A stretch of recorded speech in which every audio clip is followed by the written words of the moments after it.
네, 지난 2011년 동기 여학생을 성추행한 고려대 의대생 집단 성추행 사건의 가해자가 다른 대학 의과대학에 재학 중인 사실이 뒤늦게 드러났습니다.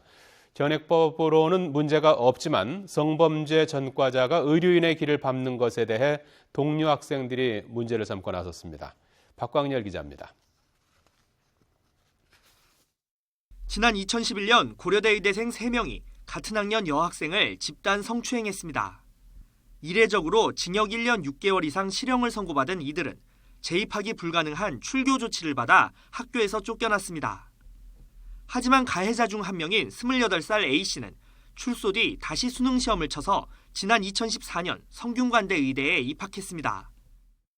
최근에야 이 사실을 알게 된 일부 학생들은 자체적으로 모임을 거쳐 단과대학 측에 문제를 제기했습니다. 성추행 전력이 있는 A군과 함께 공부하기가 불편하다는 겁니다.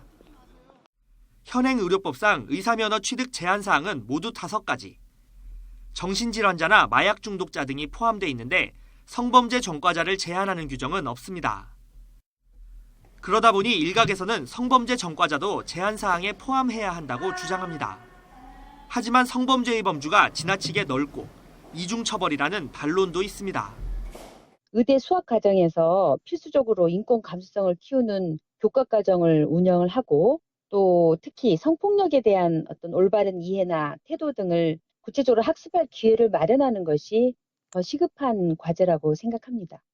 최근 헌법재판소는 아동과 청소년과 달리 성인 대상 성범죄로 형이 확정된 의료인의 취업까지 10년 동안 일률적으로 제한하는 것에 대해서는 위헌 결정을 내렸습니다.